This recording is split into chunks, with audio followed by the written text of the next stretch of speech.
Hey guys, today I've got an extremely interesting guest for the show. You won't believe it. It's Professor Robert Lang. He's a very well-known researcher in multiple fields, especially in engineering.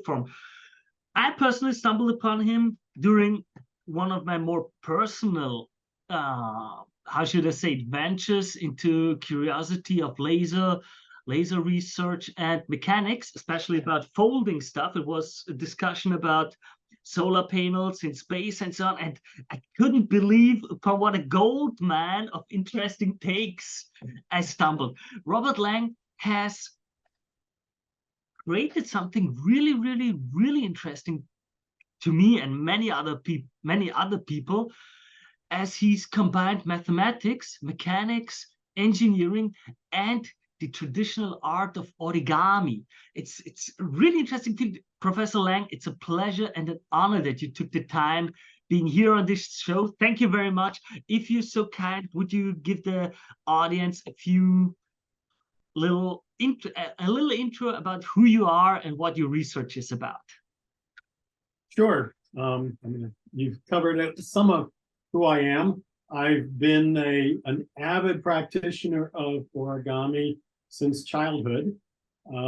I became interested in mathematics in high school, and that led me down an educational and technical career path.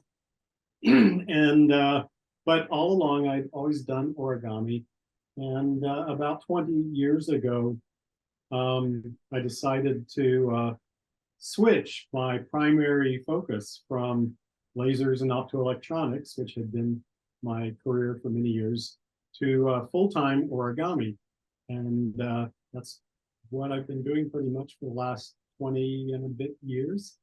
Surprisingly, though, a lot of the origami has turned out to take advantage of my technical background and draw me back into technology. And so, as you mentioned, I got involved in the mechanics of folding structures and applying my mathematical background, and in some cases the skills and techniques I used in lasers, been able to apply those to analyzing folding. And that's had benefits in creating technological objects, things that fold, like solar arrays, which you mentioned, antennas and other. And it's also had benefits in the art, allowed me as an artist create figures and shapes that I wouldn't have been able to do if I hadn't been able to draw upon these mathematical tools. Yeah, it's really interesting. After finding out about the whole stuff, I looked at your research papers. Some of them will be linked below. It was also stuff like airbags. It's people who are not used to think about it in this way, don't realize how many things need to be folded in our society, or in all kind of different technological processes, or like in every car there's an airbag inside. You also worked, as far as I understood it, with other entities that have important issues or problems in that kind of field, or like questions and optimization attempts. But I would like, before we get into the too technical, I would like to stay a bit on your personal experiences.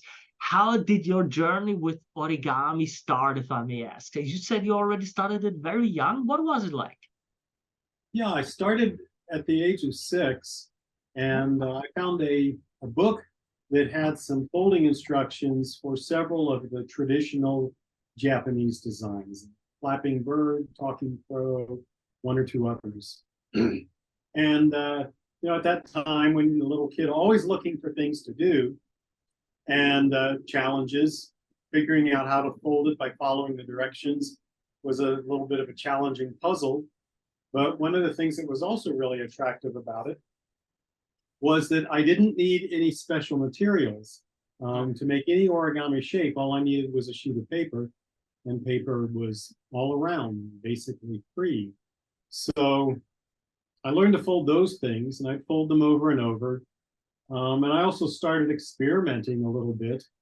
Could I change some of the folds in those shapes to get more features?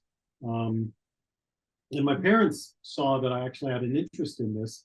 And so they would periodically for birthdays and gifts get me origami books. And also we'd go to the library pretty regularly, and I could look for origami books in the library, and found that there were indeed origami books that had folding instructions for lots of things, not just the traditional Japanese designs, but at this period of time, the late 1960s, early 1970s, this was kind of the blossoming of the worldwide art of folding, as new people were figuring out how to design and fold new things. And so many of the books that I found were not books by Japanese authors. There were some of those, but there were also books by American and British authors who were also creating new origami designs.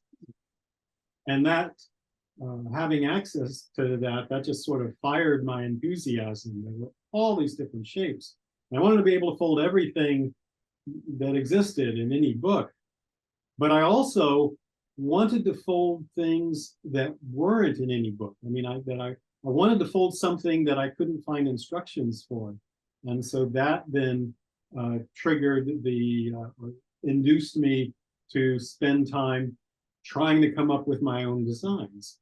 Wow. And I found I had a little bit of a knack for it, and did come up with quite a few of new original designs of my own. And then I guess that's, once you're creating your own designs, you'll never run out of challenges. Wow. If you're only folding from books, eventually you found every book. Okay. But when you're creating new designs, there's always a new challenge on the horizon. And that's the way it's been now for the last 50 years. Wow, really? Wow, really cool, really interesting. Now I gotta ask, was it more just a casual hobby, or was it more obsession like? So should I imagine little Robert sitting each day there doing origami, or was it like, nah, every now and then, and you did other stuff too? What was it like? Oh, it was kind of a mix of those, meaning I would get into moods where I would be pretty obsessed and focused on origami, and that was all I was doing. And then set it aside and work on it and do other things. So okay. It's an obsession that came and went.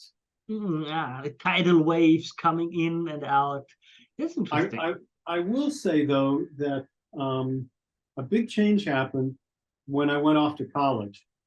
Okay. So I went to Caltech, which is a very challenging school. I mean, everyone, I was sort of the science and math nerd of my high school, but every single person at Caltech was the science and math nerd of their high school. And so it was, you're competing in a higher league. Yeah. The work was incredibly hard and challenging, and, had to rev my brain up into a higher gear.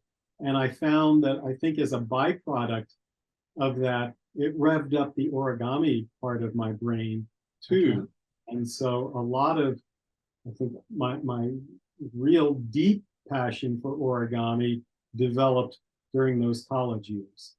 Wow, really interesting. How came the decision to go to Caltech, or like how did it develop in your personal journey that you realized, okay, these things are interesting to me? What about those things was interesting to you? What about the things that you were going to learn in Caltech were interesting to you? For example, recently I talked to Moshe Vardi, and he was in computer science. And to him, he said computer science was such a humbling experience for him, where it was like, okay, every mistake that there is, every error he knows he has done, it's not the machine. And that humbling experience was so interesting to him that it really drew him into that field.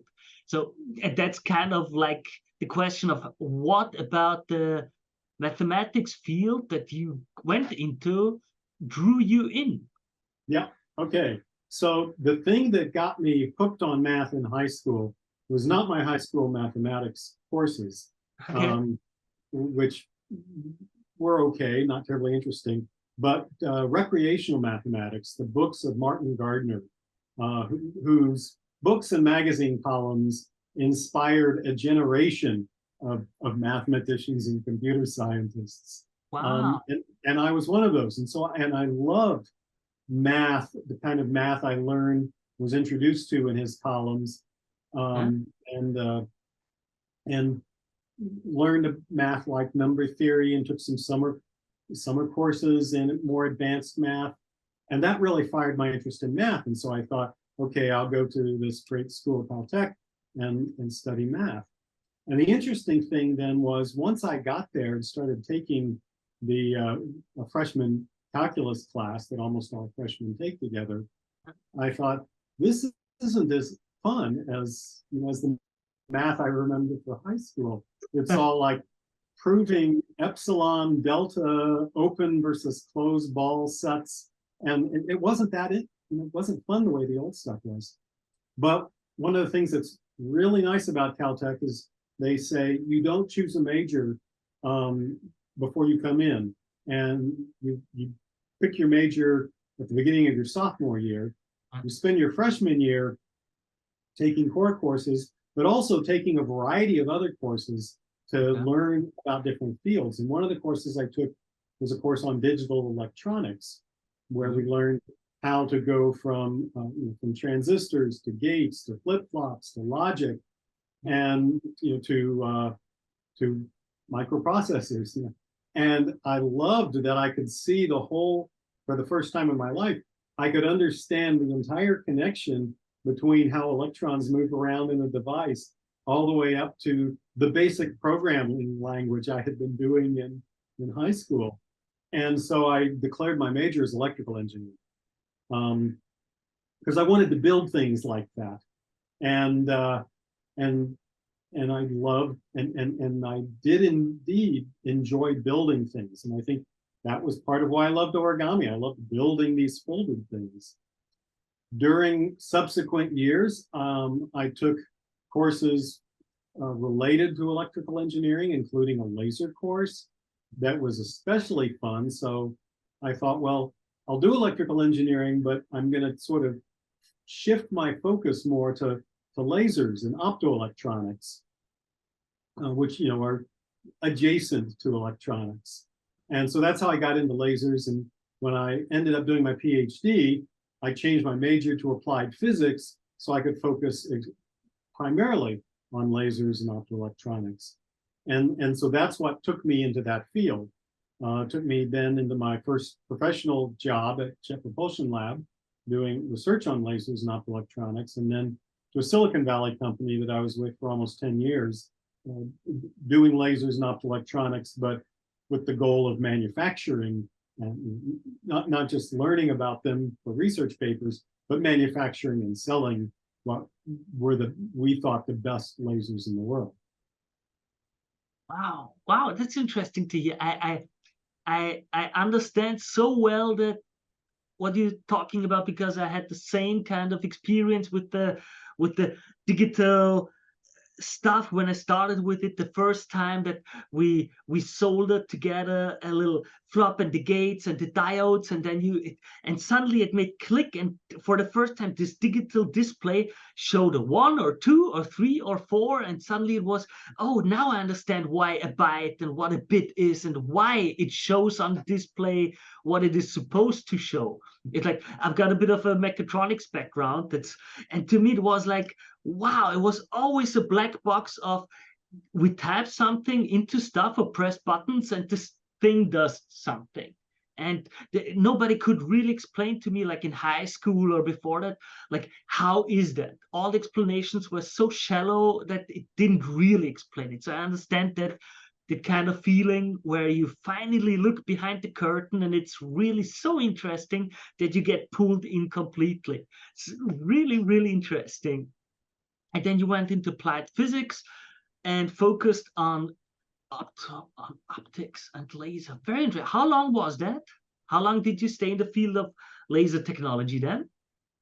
Well, total, I guess, of about 20 years, because 3 years for PhD, postdoc, then 4.5 years at JPL, and then about 10 years at Spectrodiode Labs, or SDL.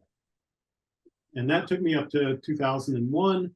There was at that year there was a lot of turmoil in our industry, Oh, and at the same time, I had come to the conclusion that my career path in lasers was pulling me away from origami. And one of the things I'd wanted to do was write a book about how to design origami. And I felt like I came to the conclusion that I would never write that book unless I was working on it full time. So that sort of provided the test, the red pill or the blue pill, as they say. yeah. Am I going to stay in lasers and then probably never write that book? Or am I going to go write that book and then see what happens? And I chose the latter, wrote the book, see what happens. And what happened was I found that I could make a pretty good living doing things related to origami, consulting, teaching, lecturing, and commissions. Wow, really? How was it? Was your job that, how should I say, that taxing? Was it that much time in it, or was it just a wrong headspace and you couldn't get into origami at home? What was it like? Why couldn't you do it like simultaneously, or what was it like in the laser field that made you feel like you didn't get enough energy for origami anymore? Yes, it wasn't so much the nature of the job changing as the nature of the book I wanted to write. All my previous books, and by that point I think I had written 6 books, and they were all what I would call recipe books. Here's step-by-step instructions to pull different things. And that was something I could work on nights and weekends. So, I designed something, I'd spend 1 or 2 weekends doing the drawings for that, figure, and then I could put it aside, and then the next weekend come back and do a new figure.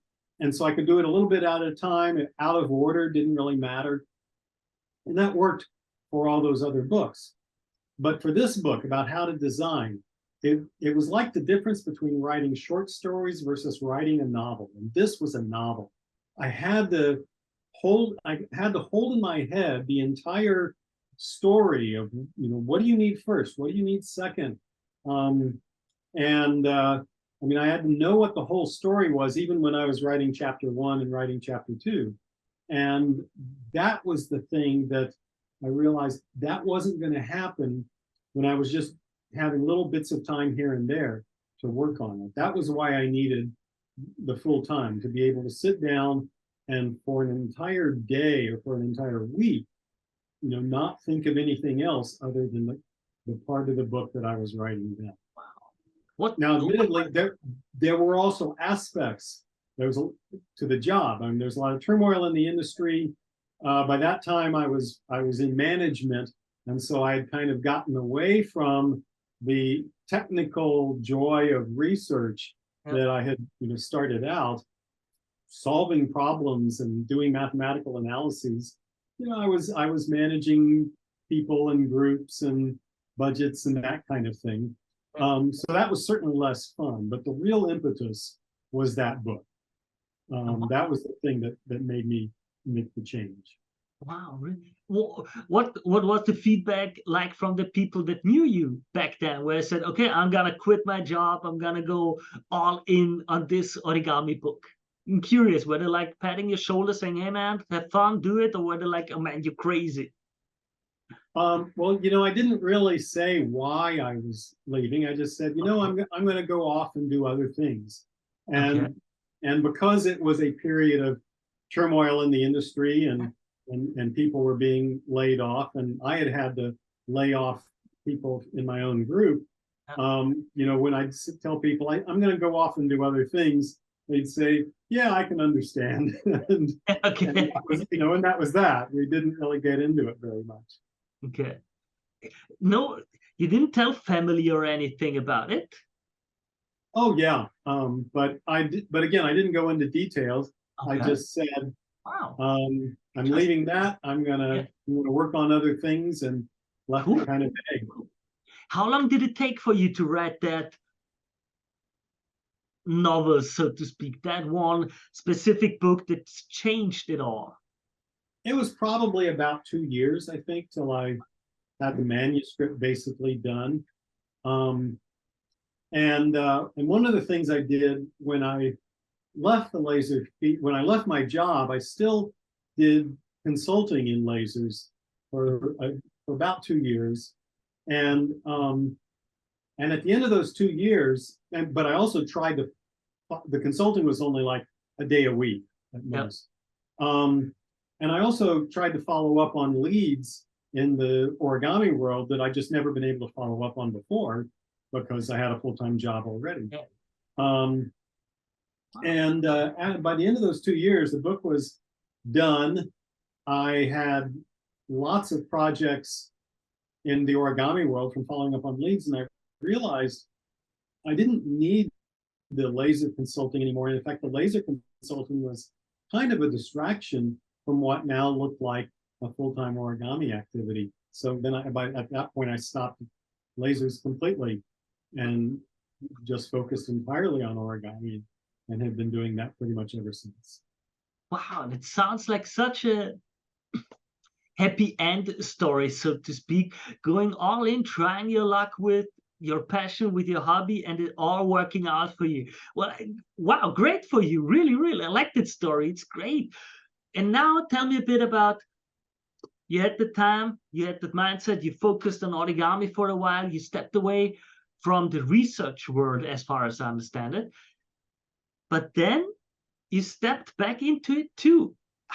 What was that like? How did your brain come up with new solutions for other problems or for other research from the time that you had with the origami by focusing on origami so much? What was it like? Well, a problem I was interested in, even starting back in my college days, was how one could design origami mathematically. And so one of the, I call it another hobby or a hybrid hobby, was trying to develop a mathematical theory of origami sufficient to allow me to design really complex figures. And I developed some ideas that were based on representing origami shapes as portions of an origami figure with circles.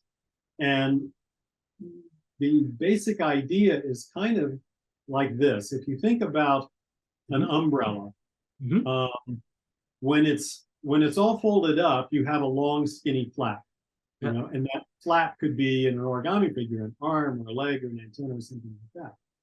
And when you open the umbrella, it forms a circle when it's flat. And so that says, if I want to make a long flap, I need a circular region of paper to do it. And the paper that goes into this flap can't be used in a different flap. So if you want to make, 5 flaps in a shape, you have to find an arrangement of 5 circles of paper that don't overlap because you can't share the paper from one flap to the other. And so that was the general idea. But then I also started working out how you go from that arrangement of circles to figuring out the specific folds you need to make them all fold up together. And one of the ways I kind of exercised this idea was, as I developed the mathematical theory, I'd tried writing a computer program that implemented those ideas to solve design by representing them as circles. And by the mid-1990s, I had a program that worked quite well. In fact, that I could use to design things more complicated than I could have done entirely by intuition. Wow. And because I have always had friends in the mathematical and computational field, a friend said, you should submit a paper on this to a computer science conference because you've written this program. And with his encouragement, I did. And kind of amazingly, it was accepted. And so I went to the Symposium on Computational Geometry and gave a talk about the algorithm for designing and showed the program, and then showed an origami figure that was computed. I mean, whose base was computed by the program. Well, that went over really well, but it also, I didn't realize at the time, it got my name into the scientific literature in the theory of folding, of which there wasn't very much. And so from that point on, when there were engineers who were working on a problem that involved folding, and they'd say, well, let's go do a literature search and see if there's anything out there, they'd find my name and contact me, and I get to consult, and sometimes I could help them with an origami problem. That's how the airbag folks got connected to me, and some of the first space telescope people from Livermore, and so then when I started going down this full-time origami path, I already had some of these consulting projects, and I would talk about them. And that story of applying the Japanese art of origami to modern problems, I think, had a real resonance with audiences, and things snowballed a little bit. It led to more consulting gigs, but it also led to, I think, other people working in this field to come into it. One fact, and then we're also fortunate that an incredibly talented, brilliant young man got interested in folding problems in those early 2000s. Eric Demain, who became, I mean, he did probably 3 PhD theses worth of work for his thesis, became, I think, the youngest professor ever hired at MIT. And when he was hired there, he said, I'm going to make part of my research, some of it's going to be on the theory of folding and origami. And he helped bring, I think, legitimacy to the field, as well as he has solved many important problems over the years related to folding. Wow. And so it got this sort of critical mass of both knowledge and respect within the engineering and science fields, and then that has just fed on itself as more people have come into it, have realized that we can use folding to solve scientific problems, and then they've gone ahead and done that. Wow. Wow, really, really interesting. Really nice to hear the story of how that developed. I gotta ask, what was it like to is it with the space telescope, or like with the airbags where lives are safe? What was it like to know that your work that you started basically as a child with origami, just as a hobby, became something that for us as society has brought objective benefit? Like you did stuff for so many people who don't even know anything about neither folding science nor about origami nor any of that, and yet your work directly, and even more so indirectly, touches their lives. How does that feel? Well, of course it feels very good.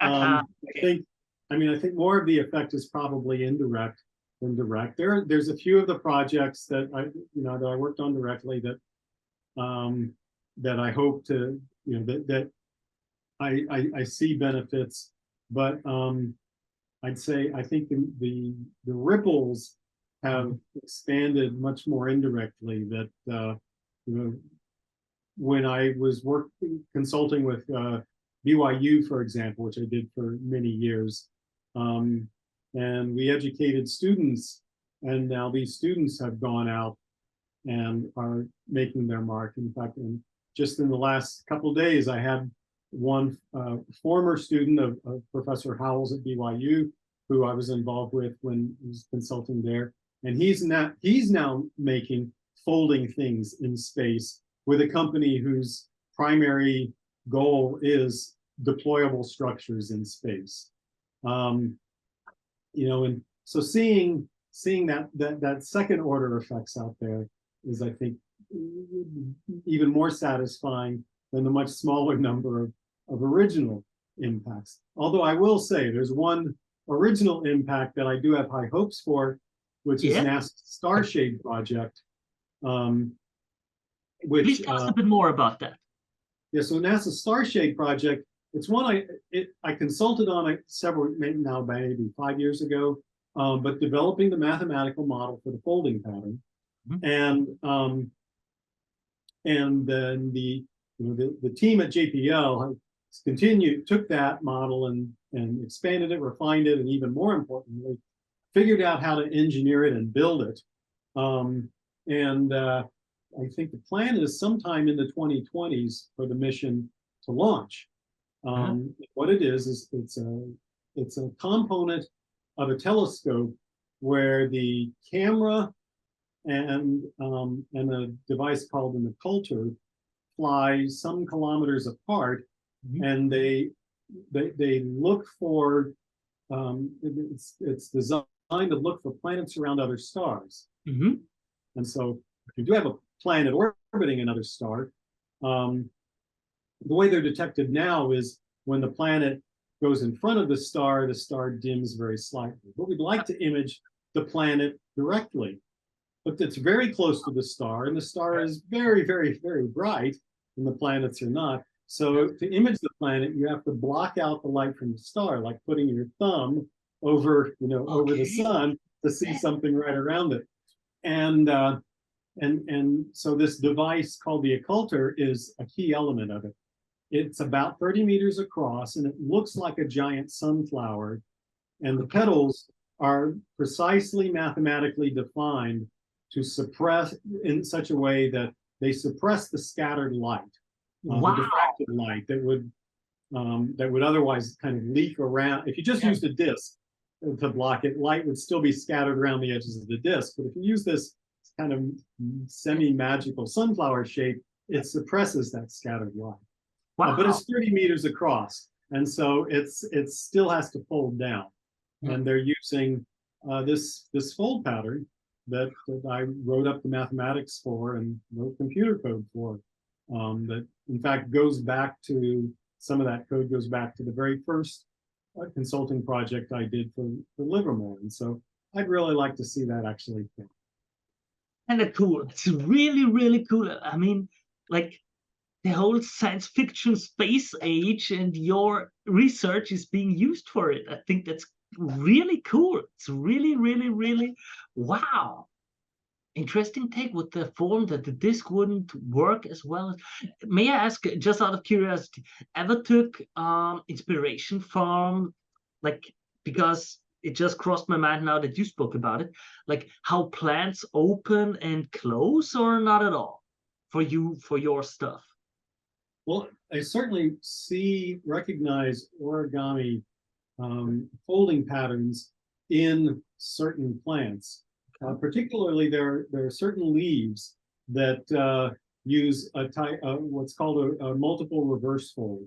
That as it develops folded as a bud, and then when the bud expands into a leaf, it unfolds. Now, in plants, we have two things going on at the same time. There's the unfolding, but there's also just expansion. The surface gets larger. So it's not directly related to origami, but they do still derive benefit from the origami aspect of it, because when the thing is folded and then unfolds as it expands, it can get big faster by this unfolding. And that means it can start collecting light and hitting the chlorophyll and producing the sugars that enable the rest of the plant to grow. So folding is a benefit to the plant, even though it's a mixture of folding and expansion. One step ahead in the competition against the others. At the beginning, when they have to rise and grow and get as much resources as possible to not, wow. There's the phrase, nature red in tooth and claw, but nature's also green in leaf and fold. Yeah. It's not just lovely dovely. It's kind of tough out there, so to speak. really interesting takes of yours. I enjoyed this interview a lot. Thank you very much for all of these informations. I gotta ask, what it is like nowadays for you? Are there still many other projects? Do you just sell courses, books? What is it like? How can I imagine what your origami career is like nowadays?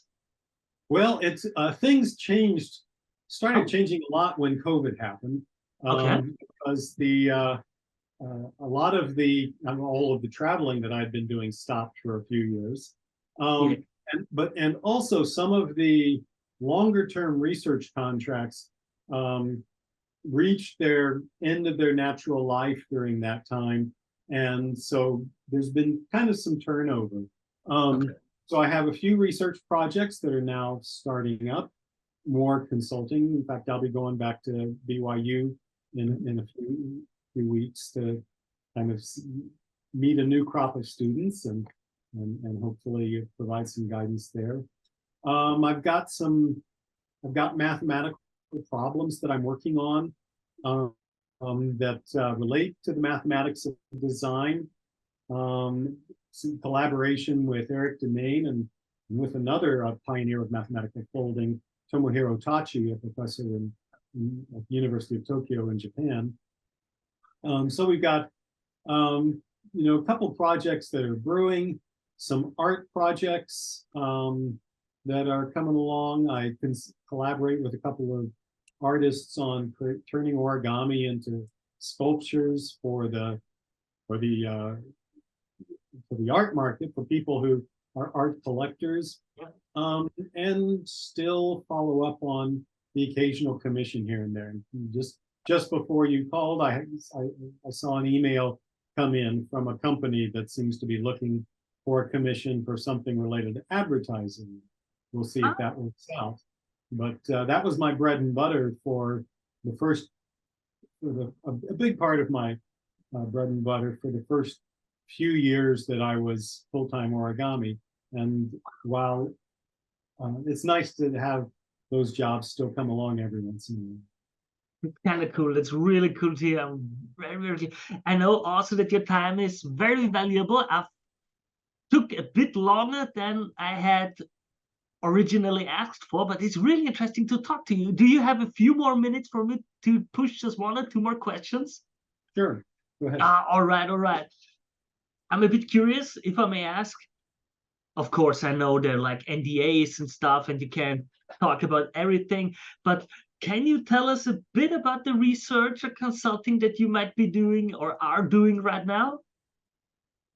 Or is it like top secret, not yet to be discussed?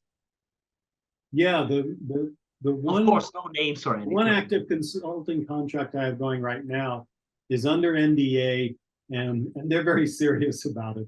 So Okay. I can't say much. No problem. I'll say some of the two main areas for origami applications have been space and medicine, but the medical applications are almost always heavily NDA. What medical? Just as a general question, then how is that field interesting for medical field in general? Just a general question. Yeah, Where do you put something in the body? Right. So for medicine, you want to put things in the body, and nowadays you want to do it through as small a hole as possible. And so that means whatever the functionality is that you want once it's in there, that device has to be much smaller when it's going in. And so they can use folding to create the mechanisms, and then those mechanisms open out and deploy once they're inside. And then very diverse functionality once something's inside. It could be for imaging, it could be for grasping, it could be for just moving things out of the way, and lots of other applications. But the thing they all have in common is it's got to be very small on the way in. Oh, wow. Wow. Really, really, really, really interesting. May I just, and now another question, because I'm just curious. Origami is traditionally paper. The material is paper. But as you said, you've been working on many other ideas, many other problems that don't work with paper. How likely, or have you ever, or would you ever consider working with something else than paper? Like, for example, very thin aluminum sheets for the figures, or is that where you said, no, that's heresy, I won't do that because it's gotta be paper? What about other materials? Oh, I've done origami with many other materials. I mean, Okay. in my view, the definition I like of the Yeah. modern art origami art form is just a form of art where folding is the primary means of creating it, but Yeah. no restriction on material. Yeah. And even for decades, people have used paper metal laminates, foil paper, as a folding medium. So that's all. I mean, and this is even going back into Japan. So Yeah. there was never a Okay. stipulation that it must be only paper. And so if I run through the things I have folded, mylar, polymers, wood veneer laminates, thin metal foil, metal mesh, various polymers. And certainly when we find applications of origami in the real world, the material is very rarely paper. It's very often some type of metal or a synthetic polymer or something of that ilk. Wow. Wow. Thank you very much for that insight into that interesting field. I gotta be honest, as I said, I stumbled upon your work from a completely different field, from mechanical laser stuff. And I think I got a personal curiosity because I was thinking of just as a little hobby, like nothing serious, doing a little bit of origami myself and to learn like one or two or three basic figures. Like it for sure, like this little, what is it? A swan, or like the little bird that's like the very first thing anybody knows about origami. And that's like, kind of a shame to not know how to fold that one, because it's a nice thing to be able to do that for little kids, to have a little so really interesting. Thank you very much. Wow, I could keep on talking to you, and I'm so curious about many other things, but I know your time is valuable. Professor Lang, I thank you very much for taking the time. It was an honor and a pleasure talking to you. I wish you and your family only the very best. Thank you for taking the time of being a guest here. Thank you very much. You're very welcome.